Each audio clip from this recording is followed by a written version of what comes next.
Ladies and gentlemen, on behalf of Redcorn Promotions, I welcome you to the main event of this evening's boxing. This is a middleweight contest made at 11 stone 7 pounds of 10 rounds, 3 minutes each round. Introducing in the red corner with 11 knockouts in 21 contests from San Diego, highly ranked in the WBC ratings in dark blue shorts. Please welcome Tim Williams!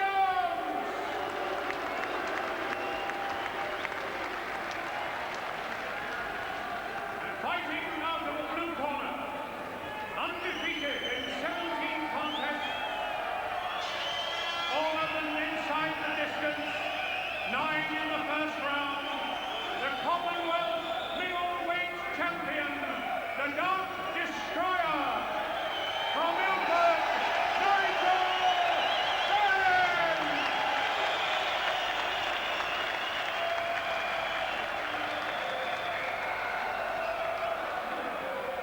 At the weigh-in at 1 p.m. today, Williams scaled 11 stone 5.5 pounds, Benn scaled 11 stone 6.5 pounds. Your timekeeper for this contest, Mr. Tommy Rice. Your referee, Mr. Sid Nathan. So there's Sid Nathan now, coming towards the end of his career now as a referee, has passed 65, and a very efficient one he's proved over the years. Now, can Benn do it again in the first? This is a step up in class. But in fact, I'm not sure if Benn's aware of it, but the very latest WBC ratings puts him at number 26, which is one above now Williams. So there he is, he's pressed the ratings now as Commonwealth champion.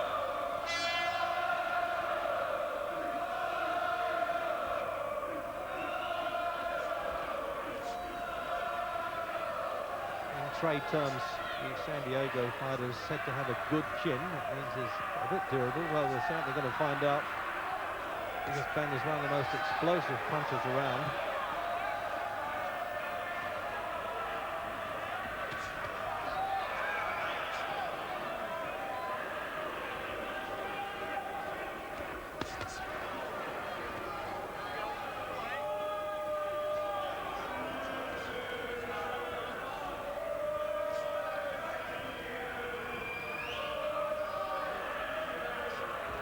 So with a minute gone now, Benn's making his mind up that this fellow just might get a little bit of experience, and even stopped once, and that was by a full light heavyweight, 12.5 stone man, Tim Brody, who fought Dennis Andrews.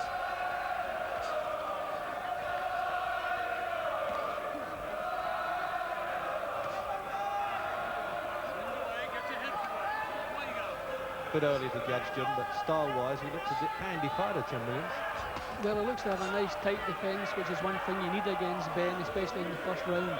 When Benn gets set to throw anything, Williams pulls his chin and his elbows and his gloves in nice and tight. He doesn't try to pull away from the punches, he looks to block them. And I think that's the wise tactics until he finds out just exactly what Benn can do.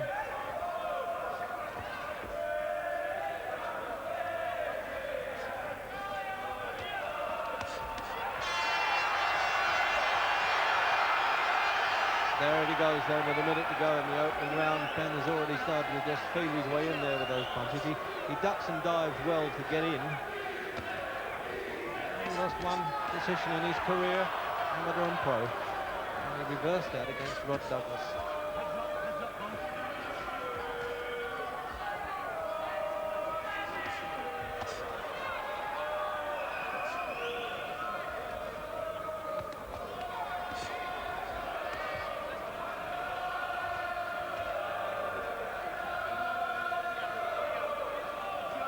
Looks a reasonable test to me anyway. For Benn, it's true he hasn't opened up properly, but Tim Williams is a bit clever. He took a shot on the chin there, and he needs to survive from that if we get to the end of the first then.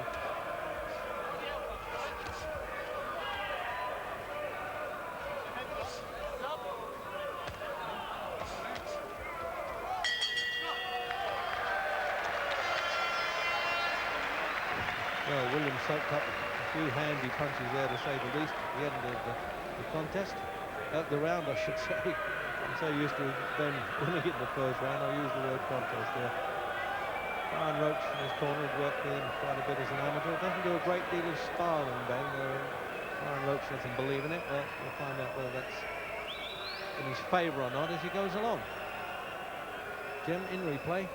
Well, just towards the end of the round, Ben started to find his way through with some good solid punches. Williams is very experienced, as you see here. When he's under any pressure, he tightens right up, and Ben can't really get through as yet, but early. Tucked behind there is Williams at 28. Got a draw with Robbie Sims, who's Marvin Hagler's half-brother, who's now fighting Sambhu Kalambay on June 12th for the championship. Into the second, scheduled for 10. And the last time Nigel Benn was taken any distance worth remembering was 7 rounds against an American, Reggie Miller, here last December, which was not shown on television. Oh, and he's done it again. Williams was supposed to be the durable man. He's caught him high with a punch there on the temple. And this is instinct survival now, it's got to be, but the left hooks are getting through. What a puncher this man is. As they say in fight jargon, he's no mug, Tim Williams, but he's being torn apart right above the commentary position here. The final punch was a right hand. There's no mandatory 8 count as they have in America, but referee Sid Nathans gets good talking to and having a good look, giving as much rest as he can. But Ben won't let this go on, and neither will the referee. It's all over. 1 minute of the second round, and he's done it again, Ben. And Jim, he looked a handy fighter, but the moment he got caught, Williams, he just broke up, as so many of Ben's opponents do. Well, Ben proved in his previous performance that he can also hurt good fighters. When he knocked out Sander in the manner in which he did, we knew he could hurt good fighters. Williams was a good fighter, but as soon as Ben started to get through cleanly, the whole thing was over. With power like that, there's no telling just how far this man can go, all the way. He came in the ring there, Ben, his eyes like gun barrels.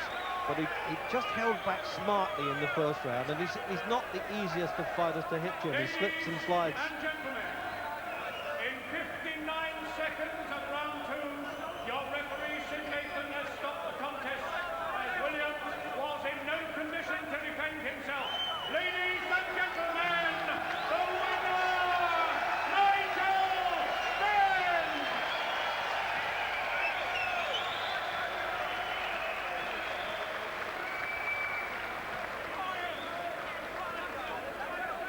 Well, he's talking about fighting in America soon, but before that he'll fight on the Luton show when Barry McGuigan's there. And the usual Fleet Street photographers out in force. And here's Gary Newbon talking to Ben. Tim Williams looked as if he's going to be durable, but you really got to work with him in the second round there, Nigel. Well, the thing is, everything's paying off in the gym, and it's all down to Brian. I love this guy. I mean, he's getting me in this condition. And the way I felt tonight, he goes, see what he's got, Nigel, because we heard he's a bit cagey.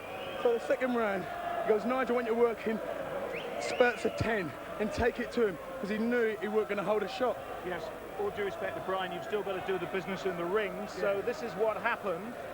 It happened so quickly, you've probably now got a chance to take it all in for us. Well, the thing is, I mean, the first round, you know, he's ranked, so I wanted to see what he really had. But once I had him, there's no way I was going to let him off the hook. Like I said, when I hit him, they go. You know, and I felt really good tonight. Everyone's saying, yeah, what is he going to be like when he does 10 rounds? I mean, if I carry on like that, I don't know, I might do 10 rounds once in my life. Well, certainly you'll have to start stepping up because you're going to be looking at titles. You're going to run out of people who want to fight you. Well, it's not that. I mean, I've only been in the game 17 months now. Yeah, everybody wants me to fight for a world title now. I've got at least another 18 months before I even think about that. I want to rule the Commonwealth, Britain and Europe. Then once I got them titles, then me and my manager and Brian, we could decide where we're going from there. Okay, well, let's talk to your manager, promoter Frank Warren.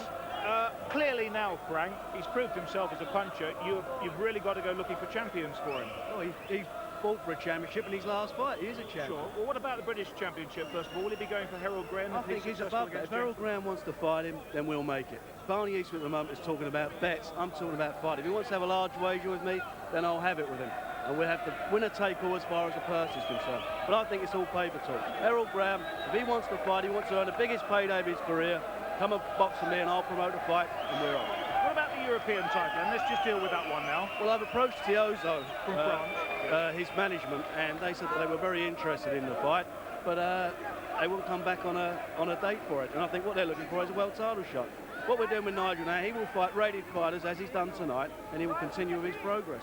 The thing is, he's such a devastating puncher, is that whoever's in front of him, he hits them, they're going to go. There's no doubt about that. And the problem that I've got is trying to find somebody who can stay there with him and give him some boxing.